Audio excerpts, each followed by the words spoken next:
Auto के साथ पूरे विश्व में इनकी पहचान बनी, जिस ऑटो पे बैठ करके इन्होंने मुख्यमंत्री तक के लिए सफर तय किया और प्रधानमंत्री का सपना देख रहे थे, उस ऑटो वालों के क्या हालात हैं कभी इन्होंने जानने की कोशिश नहीं करी। ऐसी पार्टी जिसके पास पोस्टर लगाने के लिए पैसा नहीं था, आज वो अरबों रुपए के फंडिंग्स कैसे कर रही है, कैसे वो बिना भ्रष्टाचार किए हुए अपने एक एक सीट के ऊपर, जिसके ऊपर हमने सुना है कि 5 से 10 करोड़ रुपया कम से कम एक विधायक के लिए लगता है, तो पूरे देश में आप विधायकी लड़ा रहे हो, कहां से आ रहा है वो पैसा। आज भी हम उसी हालात में ऑटो ड्राइवर हूं। इतना सब होने के बावजूद जिनको हमने मंत्री बनाया, जिनको हमने विधायक बनाया, या जो हमारे ऊपर के अधिकारी थे, सब करोड़ों अरबों रुपए में घूम रहे हैं। ईमानदारी का कोई पैमाना नहीं है, यह खुद के अंदर से एक विश्वास होता है। हम कल भी विश्वास के साथ खड़े थे, आज भी खड़े हैं, सीना ठोक के बात करते हैं। अगर किसी के अंदर दम है तो आए चैलेंज करें मेरी इस बातों के ऊपर कि मैं गलत बोल रहा हूं। आए कोर्ट में चलते हैं ना इनकी बेईमानी के खिलाफ, आए मेरे ऊपर दावा करें, ये ठोके दावा। हमारी पूरी टीम खड़ी है, किसी ने भी कुछ कहा उन सबकी जिम्मेवारी मैं लेता हूँ। दावा ठोके, इनको नंगा कर दूंगा, इतने सबूत है मेरे पास इनके खिलाफ। सर क्या नाम है आपका? इंद्रजीत सचदेवा। इंद्रजीत जी, आम आदमी पार्टी के साथ शुरुआती दिनों में रहे, क्या अरविंद केजरीवाल उस वक्त नजर आते थे और आज अरविंद केजरीवाल क्या है? उस वक्त एक मासूम चेहरा था, आज एक घाघ चेहरा समझ में आ रहा है। भेड़िया गाय की खाल में था। इंद्रजीत सचदेवा नाम है। ऑटो परिवार, जिस ऑटो के साथ पूरे विश्व में इनकी पहचान बनी, जिस ऑटो पे बैठ करके इन्होंने मुख्यमंत्री तक के लिए सफर तय किया और प्रधानमंत्री का सपना देख रहे थे, उस ऑटो वालों के क्या हालात हैं कभी इन्होंने जानने की कोशिश नहीं करी।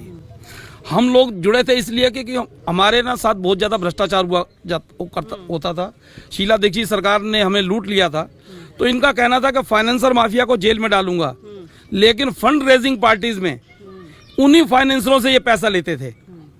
उन्हीं फाइनेंसरों से पैसा लेकर के इन लोगों ने हम लोगों को लूटा। उन लूटने वाले फाइनेंसर के साथ मिलकर सरकार बना रहे हैं और उनके कुछ फाइनेंसर आज विधायक भी हैं। हमने कई घोटाले पकड़े इंडिविजुअली तौर पे। मैं पार्टी की तरफ से संगठन को देखता था, सारे काम करता था, वायदे हम करते थे लोगों से, इनके ब्याह पर वायदे हम चलते। मेरी आवाज में IVR मैसेजेस जाते थे मेरे ट्रांसपोर्ट सेक्टर में, तो लोग पूछते थे कि भाई साहब क्या हुआ वायदे का। हम शर्मिंदा हैं जी, हम उनके वायदों को कैसे पूरा करें, क्योंकि इन्होंने तो मेरे को साफ बोल दिया था कि इंदर मैं अब किसी का ऑटो वाले का काम नहीं करूंगा।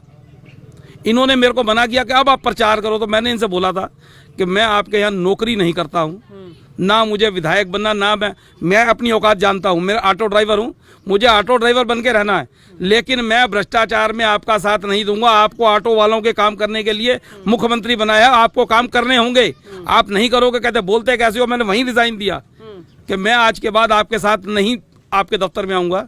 हमने अपनी NGO बनाई और हम लड़ाई लड़ रहे हैं। लेकिन एक बात करना चाहता हूं मैं, जब ये पार्टी में आए थे, जब इनकी पार्टी बनी थी, तो ये पैसे के लिए रोते थे। हमारे ऑटो के पीछे पोस्टर लगते थे, तो हम उस पोस्टर को खरीद के लगाते थे, ये फ्री में नहीं लगाते थे। हम इनको पैसा देते थे कि मेरी गाड़ी पे पोस्टर लगाओ, उस पोस्टर को हम संभाल के रखते थे। उस ऐसी पार्टी जिसके पास पोस्टर लगाने के लिए पैसा नहीं था, आज वो अरबों रुपए के फंडिंग्स कैसे कर रही है, कैसे वो बिना भ्रष्टाचार किए हुए अपने एक एक सीट के ऊपर, जिसके ऊपर हमने सुना है कि 5 से 10 करोड़ रुपया कम से कम एक विधायक के लिए लगता है, तो पूरे देश में आप विधायकी लड़ा रहे हो, कहां से आ रहा है वो पैसा। कहीं ना कहीं तो कुछ ना कुछ तो गड़बड़ कर रखी है आपने। अब आपको शर्म आ रही है कि मैं जेल में चला गया। इनकी वाइफ एक बड़ा मासूम सा चेहरा बना के फिर से दूसरी तरह से, दूसरी केजरीवाल एक बड़ा मासूम चेहरा बना के दिल्ली की औरतों को ठगने का काम कर रही हैं कि आपके नाम के 1000 रुपए जरूर आएंगे। शर्म नहीं आती आपको? इन हालातों में पहुंच गए, फिर उन लोगों को ठग रहे हो आप लोग। शर्म आनी चाहिए केजरीवाल को और उनके चमचों को। हम ऑटो वाले बुरी तरह से त्रस्त हैं इनके। आज बुराड़ी अथॉरिटी या दिल्ली भी 13 अथॉरिटीज हैं, इन अथॉरिटी में चले जाओ, करप्शन इतना बढ़ चुका है कि जिसके बारे में आप सोच नहीं सकते। आप इंडिविजुअली तजर्बा कीजिए, अपना कैमरा रख के लाइसेंस बनवाने जाइए, देखिए आपके साथ क्या होता है। इन्होंने फेसलेस एक स्कीम लागू करी कि किसी को जाने की जरूरत नहीं है। जानते हो मेरे मोबाइल में अभी भी सबूत हैं कि आदमी मर गया 2017 में, 2018 में गाड़ी दे दी, उसके नाम का परमिट दे दिया। अब उस परमिट पे चलने वाला कत्ल कर दे, बदमाशी कर दे, दोबारा निर्भया केस कर दे, किसको पकड़ेंगे? ये कौन रिस्पॉन्सिबल है उसका? उसकी लड़ाई हम लड़ रहे हैं। यानी किस स्तर पर घोटाला हो रहा है वो आप बखूबी तरीके से जानते हैं, किस स्तर पर भ्रष्टाचार हुआ है वो भी पहचानते हैं, और शायद यही वजह है कि आप लोगों को इस तरीके से नकारा गया आम आदमी पार्टी में। मैम 10,000 ऑटो की परमिट निकले थे गोपाल राय के मंत्रालय जब मंत्री रहते हुए। मैं उस केस का, उस घोटाले को पकड़ने वाला आदमी हूं और मैंने इसका सीएम केजरीवाल को इसकी सूचना दी थी लगभग 2:30 बजे कि ये घोटाला चल रहा है, 25,000 एक ऑटो के ऊपर रेट है। जिसके बाद जांच हुई तो जांच के बीच में तकरीबन अथॉरिटी के सारे ऑफिसर, स्पेशल कमिश्नर से लेकर सब बदल दिए गए और गोपाल राय का मंत्रालय भी उसी केस के अंदर गया था। वही गोपाल राय जब दिल्ली सरकार के बीच में, वो दिल्ली आम आदमी पार्टी का जब वो बना अध्यक्ष, तो उन्होंने हम लोगों को परेशान करना शुरू कर दिया। ये पूरी तरह नाक तक इनका डूबा हुआ है। हाल ही में मैंने एक केस किया हाई कोर्ट में इसी कोरोना के दौरान। कोरोना एक ऐसा समय था कि जिस समय में पूरी दिल्ली या पूरा देश त्राहिमाम कर रहा था। हम ऑटो वालों के हालात बहुत बुरे हो गए थे क्योंकि हम डेली कमाने और खाने वाले लोग हैं। हम लोगों की फाइनेंसरों ने गाड़ियां छीन ली। गाड़ियां छीनने के बाद बिना ड्राइवर को बताए हुए, बिना परमिट होल्डर को बताए हुए उन लोगों ने हमारे गाड़ियों को अपने नाम ट्रांसफर करवा लिया, फेसलेस स्कीम का नाम लेके। हमने बताया कि ये गड़बड़ हो रही है, इन्होंने नहीं माना। बार बार केजरीवाल को पत्र लिखे, मुझे पता होता तो मैं लेके आता अपने साथ सारे सबूत, सारे ईमेल्स लेके आता कि यहाँ पे गड़बड़ हो रही है, आप टाइम दीजिए, मैं आपको गड़बड़ बताना चाहता हूँ। उन्होंने नहीं किया। मजबूरन मेरे को हाई कोर्ट जाना पड़ा।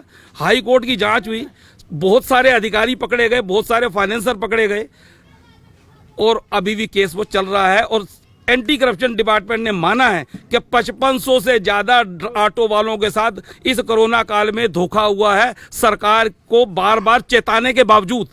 सर, लेकिन यहाँ पर तो अरविंद केजरीवाल कल भी जिस तरीके से वो कोर्ट में खुद वकील बन बैठे, वो तमाम दलीलें वहां पर दे रहे थे, लेकिन वो ये कहते हैं बार बार कि मेरे ऊपर कोई केस नहीं है। ये जो है ये राजनीतिक षड्यंत्र है, साजिश है, कोई भ्रष्टाचार का मामला नहीं है, ये बीजेपी का पूरा जो है खेल है, इस तरीके के आरोप लगाते हैं। लेकिन आप जैसे जब आम आदमी पार्टी से जुड़े लोग ये बताते हैं कि किस तरीके का भ्रष्टाचार हुआ है, तो क्या अरविंद केजरीवाल, उनकी पार्टी इस बात का जवाब दे पाएगी? बेशर्म लोग जो होते हैं ना, बेशर्म लोग, उनको कोई शर्म नहीं होती और वो अपनी बेशर्मी पे भी खुश होते हैं कि देखा, वो हम लोगों को बीजेपी का एजेंट बताएंगे, किसी को कांग्रेस का एजेंट बताएंगे कि ये तो बिक गई या फलाने हैं धमकाने हैं। आपके सामने मैं दिल्ली ट्रांसपोर्ट डिपार्टमेंट में मतलब फेयर रिवीजन कमेटी का मेंबर रहा हूँ। ट्रांसपोर्ट को देखता था, हेल्पलाइन देखता था, सब कुछ देखता था। आज भी मुझे नहीं पता था आप आ रहे हो, आज भी मेरे कपड़े फटे हुए हैं। आज भी हम उसी हालात में ऑटो ड्राइवर हूँ। इतना सब होने के बावजूद जिनको हमने मंत्री बनाया, जिनको हमने विधायक बनाया, या जो हमारे ऊपर के अधिकारी थे, सब करोड़ों अरबों रुपए में घूम रहे हैं। ईमानदारी का कोई पैमाना नहीं है, यह खुद के अंदर से एक विश्वास होता है। हम कल भी विश्वास के साथ खड़े थे, आज भी खड़े हैं, सीना ठोक के बात करते हैं। अगर किसी के अंदर दम है तो आए, चैलेंज करें मेरी इस बातों के ऊपर कि मैं गलत बोल रहा हूं। आए कोर्ट में चलते हैं ना इनकी बेईमानी के खिलाफ, आए मेरे ऊपर दावा करें, ये ठोके दावा। हमारी पूरी टीम खड़ी है, किसी ने भी कुछ कहा, उन सबकी जिम्मेवारी मैं लेता हूं। दावा ठोकें, इनको नंगा कर दूंगा, इतने सबूत है मेरे पास इनके खिलाफ। यहां पे ना दिल दुखता है, दिल दुखता है कि मेरा बेटा इंजीनियरिंग कर रहा था डीटीयू में, उस समय में उसको मास्टर्स करनी थी। मैंने कहा रुक जा बेटा, पढ़ाई यहीं तक, बस बहुत हो गया। छोटा बेटा सोनीपत में इंजीनियरिंग कर रहा था, उसको रुकवा दिया। बिटिया की शादी के पैसे थे, हम इस लड़ाई के बीच में घर में बैठ के खा गए। गाड़ी नहीं है, आज मैं किराए की गाड़ी चला रहा हूं। मेरे साथ हजारों ऐसे ऑटो वाले हैं जिन लोगों ने किराए की गाड़ियां पे आ गए, अपनी गाड़ियां बिक गई, उनके घर बिक गए, बीमारियां लग गई, मुकदमे हो गए। इनकी गाड़ी के पीछे पोस्टर लगाने के ऊपर जुर्माने हुए 10-10 हजार रुपए का, वो भरे आपने, वो हम लोगों ने जेब से भरे। तो ये क्या मजाक बना रखा है इन लोगों ने, इन लोगों को मूर्ख समझते हैं। मैम, सबसे बड़ी गुनाह होता है किसी के विश्वास को धोखा देना। इन्होंने देश को धोखा दिया, इन्होंने मतदाता के विश्वास को धोखा दिया। दोबारा से ये लालच ला के, मैम एक चीज बताओ, सरकार का पैसा दे रहे हैं, ये क्या अपना पैसा दे रहे हैं? ये सरकारी पैसा है ना। ये कहते हैं सरकार को सुविधा मिलती है तो जनता को क्यों ना मिले। तो सरकार, जनता 500 रुपए वाली टॉयलेट सीट पे बैठती है, आप कैसे 4 लाख की टॉयलेट सीट पे बैठते हो? बताओ ना, हर के घर में 4 लाख की टॉयलेट सीट क्यों नहीं लगवा रहे? हर के घर में 8 लाख का पर्दा क्यों नहीं लगवा रहे? इन्होंने सिर्फ हर इंसान की औकात देख ली। कोई बिजली पे मर गया, कोई पानी पे मर जाएगा। मैंने बताया कि ट्रांसपोर्ट अथॉरिटी में कोई दारू पे मर जाएगा। ट्रांसपोर्ट अथॉरिटी में करप्शन चल रहा है जी, आपको कार्रवाई करनी चाहिए सीएम साहब। मैंने 2-3 छापे भी लगवाए। तो इन्होंने मेरे को कहा, इंदर ये बताओ कि यार हर साल फिटनेस पे कितना खर्चा आता है दलाली लगा के? मैंने कहा 7-8 हजार रुपये आ जाता है जी। तो कहते 10 हजार रुपये हर साल मैं ऑटो वाले के अकाउंट में डाल दूंगा। वहां पे मेरा विवाद हुआ कि जनाब 10 हजार रुपये आप ऑटो वाले के अकाउंट में डालने की बात करते हो, करप्शन क्यों नहीं रोकना चाहते आप क्यों नहीं भ्रष्टाचार रोकना चाहते? इन्होंने हमारी फिटनेस फ्री कर दी, फिटनेस की 200 रुपए की टिकट लगती है वो फ्री कर दी, लेकिन आज उस फिटनेस करवाने के लिए 4 से 5 हजार रुपए लग जाते हैं हमारे। यानी जिसने भ्रष्टाचार के खिलाफ आवाज उठाई उसका मुंह बंद करने की कोशिश और पैसा जो है उनकी जेब में डालने की कोशिश केजरीवाल ने। बेशक यही खुद को कट्टर ईमानदार बोला। नहीं, ईमानदार कब तक मैम? आखिर कभी ना कभी तो नकाब उतरेगा, ये नकाब उतर गया है। अब ये मोदी सरकार को या किसी को भी कहते हैं तो मेरे को नहीं लगता, मेरे को पूरा विश्वास है कि जितनी भी जांच एजेंसियां हैं वो अपनी साख को तो गंवाएंगी नहीं किसी के कहने पर भी, कोई भी हो। अगर उनके पास सबूत है तो ऑनरेबल कोर्ट उनके ऊपर है। अभी ऑनरेबल कोर्ट को अगर ये कहते हैं कोर्ट बिक गई तो लानत भेजता हूं इनके ऊपर। जो जीतने अब खुद के हक में फैसला है तो कोर्ट की तारीफ करते हैं, इनके खिलाफ आए तो ये कोर्ट को भी नंगा करने से नहीं चूकते। उस कोर्ट को कि आज भी मैं जानता हूं कि मेरे को वहां पे बहुत ज्यादा पैसा लगता है न्याय लेने में या पुलिस में जाने में डर लगता है, लेकिन आम आदमी का विश्वास कोर्ट के ऊपर और पुलिस के ऊपर ही है।